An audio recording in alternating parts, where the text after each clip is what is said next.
मैं वर्ग सप्तम यानी क्लास 7 की हिंदी की बुक, हिंदी की पाठ्य पुस्तक हिंदी प्रबोधिनी का पहला लेसन प्रथम अभ्यास के बारे में आप लोगों को मैं बताने जा रहा हूँ।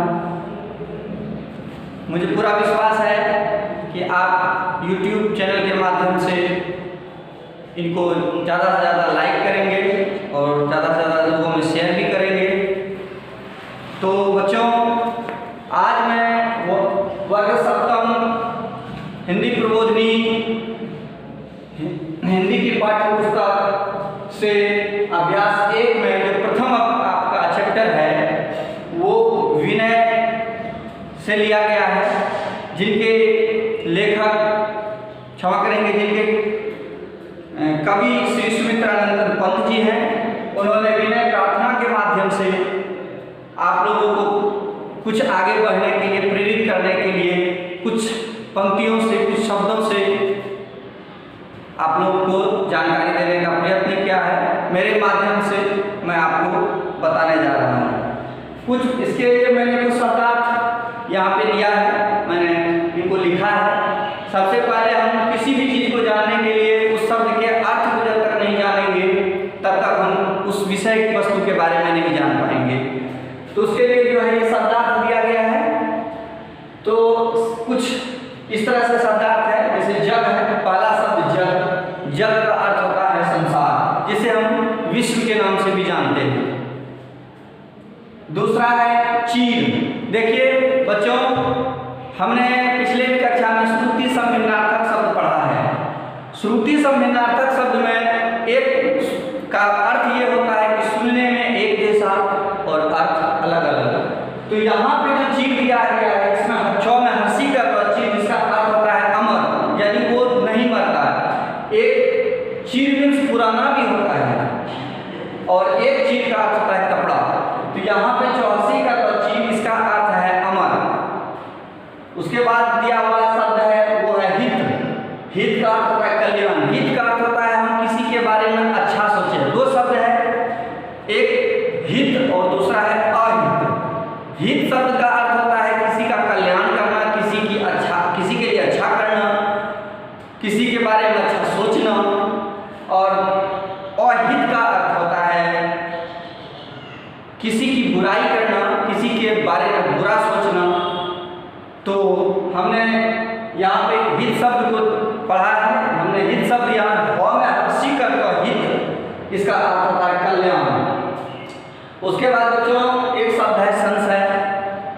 संशय का अर्थ होता है संदेह। जब हम कोई काम करते हैं, किसी प्रकार का वर्क करते हैं, तो हम अक्सर काम करने के बीच में अटकते हैं, अटक जाते हैं कि क्या यह जो है ये सही है कि नहीं है, सही है कि गलत है। इस संशय अर्थात संदेह में हम गिर जाते हैं। फिर हम अपने गुरुजनों से, अपने शिक्षकों से इस बारे में जानकारी प्राप्त करते हैं।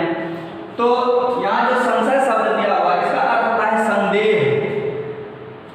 हर मनुष्य में संदेह है, इसमें कोई बात नहीं है। हर मनुष्य गुण अवगुण, गुण दोष, ये इनसे भरा होता है और उनमें संदेह होना स्वाभाविक है। तो संशय का अर्थ हुआ संदेह। उसके बाद हुआ अंधविश्वास। अंधविश्वास क्या होता है? अंधविश्वास के बारे में क्या आप जानते हैं? तो मैं आप लोगों को बता दूं, अंधविश्वास मनुष्य के पतन का सबसे मुख्य मार्ग है, मुख्य रास्ता है। मनुष्य को अंधविश्वासी नहीं होना चाहिए। अंधविश्वासी होने से हमारे कार्यों में बाधा आती है, रुकावट आती है, जिसके कारण हम अपने काम को सही रूप नहीं दे पाते हैं।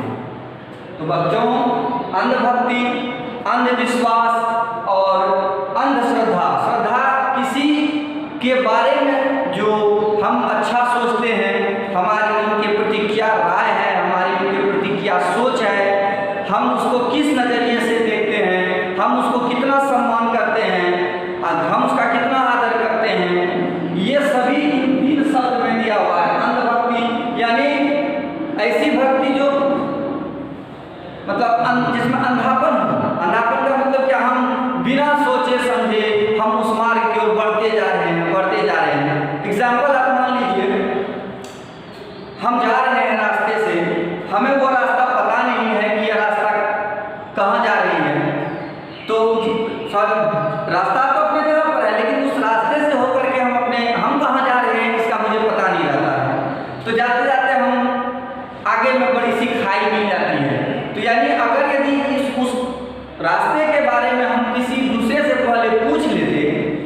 कि भाई साहब, मैं जिस रास्ते से जा रहा हूँ, क्या यह रास्ता सही है, सही मार्ग की ओर जा रही, सही रास्ते हैं यह जिस पर मैं जा रहा हूँ? तो वो आपको बता देता कि नहीं भाई साहब, आप अपने रास्ते से भटक चुके हैं, आप इस रास्ते से न होकर उस रास्ते से जाइए।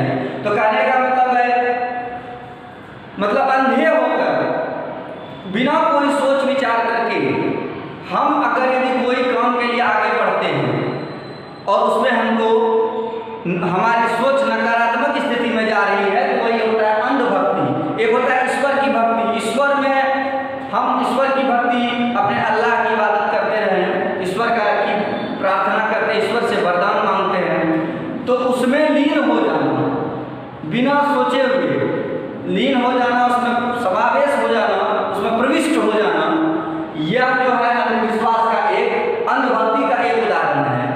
उस जिसका अर्थ मैंने आप लोगों को 2 शब्द में दिया हुआ है, अंधभक्ति अर्थात अंधश्रद्धा, अंधविश्वास।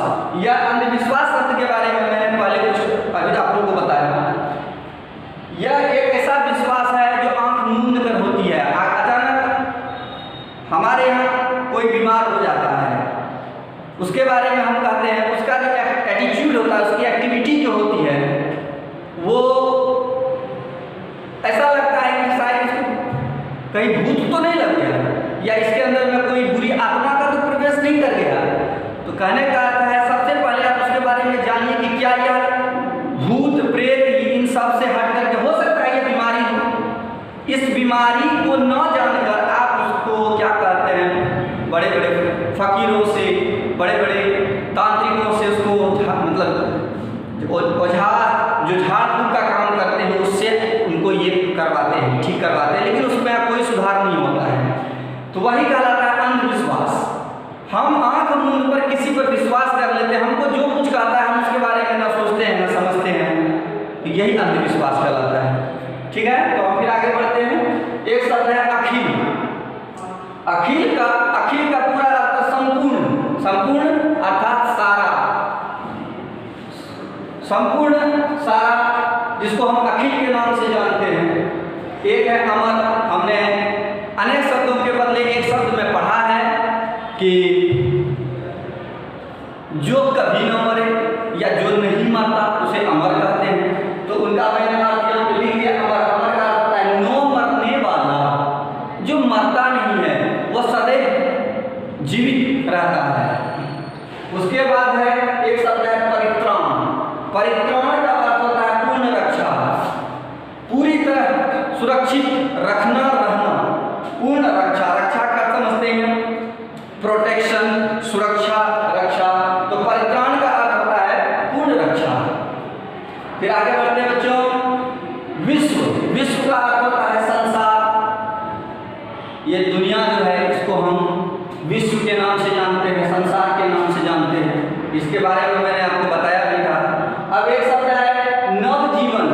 नव का अर्थ होता है नया और जीवन का अर्थ होता है जीवन, जिंदगी को जीना, नई चेतना। चेतना का अर्थ होता है ज्ञान। अब मैंने नव जीवन का एक शब्द दिया है नई चेतना। नई का अर्थ होता है नया, चेतना का अर्थ होता है ज्ञान का आनंद, नया ज्ञान का आनंद। हम नए ज्ञान के बारे में जब कोई चीज सुनते हैं, समझते हैं, हमें उस चीज के बारे में पहले नहीं पता रहता है, लेकिन फिर उसके बाद हमें उस शब्द का ज्ञान होता है बच्चों, तो उसी को कहते हैं चेतना। चेतना का होता है ज्ञान, यानी नव जीवन में सबसे पहले आपके अंदर में एक नई चेतना, नया ज्ञान का उदय होगा, तब आप एक नया जीवन जी सकेंगे।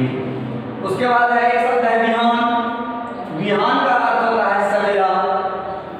सवेरा तो आप लोग जानते ही हैं, सवेरा सुबह जब मॉर्निंग हम लोग करते हैं उसको विहान के नाम से जानते हैं, यानी उसका अर्थ सवेरा हुआ। इसका एक नाम और है प्रभात। यह हिंदी का एक ऐसा शब्द है जो प्रभात के नाम से जानते हैं, जिसको हम लोग मॉर्निंग, इंग्लिश में मॉर्निंग, विहान, सवेरा या प्रभात के नाम से जानते हैं। तो बच्चों आज आप लोगों को मैं विनय और प्रार्थना, कुछ 2 बच्चे अपने ईश्वर, यहाँ आप देखेंगे ध्यान से, ये आपकी हिंदी की पाठ्य पुस्तक है, हिंदी प्रबोधनी, और इसमें इसका जो प्रथम एक्सरसाइज है, फर्स्ट एक्सरसाइज है, वो है विनय। विनय अर्थात विनय का अर्थ होता है प्रार्थना। प्रार्थना तो हम अपने बड़ों से भी करते हैं, अपने शिक्षकों से भी करते हैं,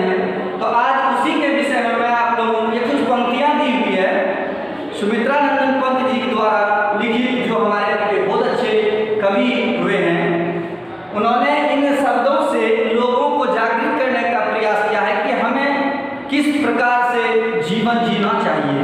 तो सबसे पहला जो है बच्चों, पहली पंक्ति जो है वो है, जब जीवन में जो चीर महान सौंदर्यपूर्ण और सत्य प्राण।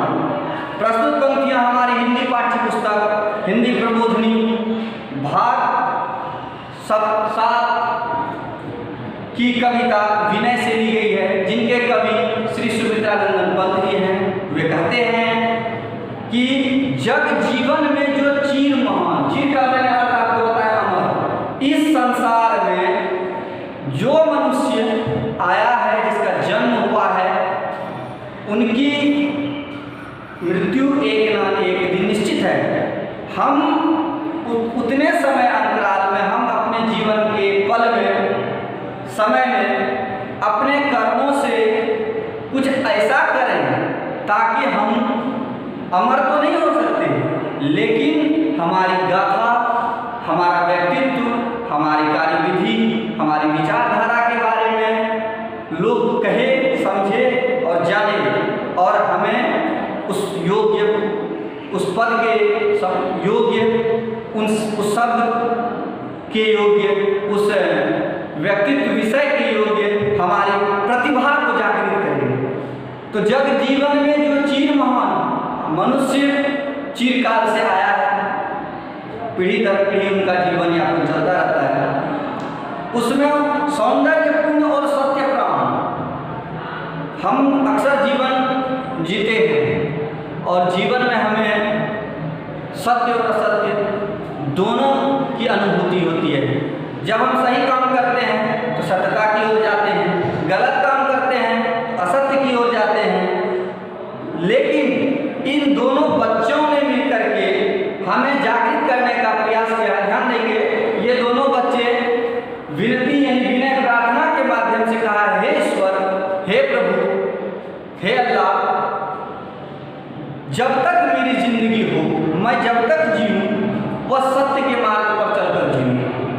मेरे रोम रोम में सिर्फ सत्य की भावना रहे, मैं लोगों के लिए अच्छा सोचूं, मैं हमेशा सत्य बात करूं, सत्य बोलूं, मैं उसका प्रेमी बनूंगा जो हो मानव के हित समान, जो दूसरों की भलाई करता है। हे ईश्वर, मुझे एक ऐसा व्यक्तित्व प्रदान करे, हमें एक वरदान दें कि ये जीवन जो है मैं परमार्थ की भावना में व्यतीत करूं, मैं दूसरों के लिए जीऊं, और दूसरों के लिए जीकर जब मैं दूसरों के लिए जीऊंगा तब मुझे वो शांति अनुभव होगी, महसूस होगा, और तब मैं अपने आप को सफल पाऊंगा, जिससे जीवन में मिले शक्ति। सत्य के मार्ग पर चलकर मैं ऐसा कोई काम करूं जिससे हमारे जीवन में शक्ति मिले, ताकत मिले, छूटे भय, संशय, अंधभक्ति। मैं डरूंगी नहीं, मैं किसी प्रकार से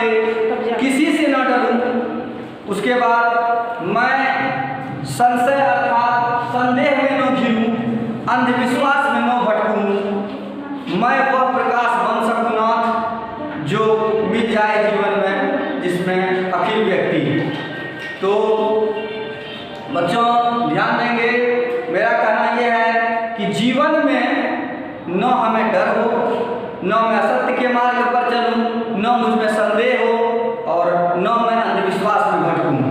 इससे क्या होगा, मेरे जीवन में एक शक्ति आएगी, एक शक्ति मिलेगी मुझे, और तब मुझे जीने का एक सही मार्ग मिलेगा।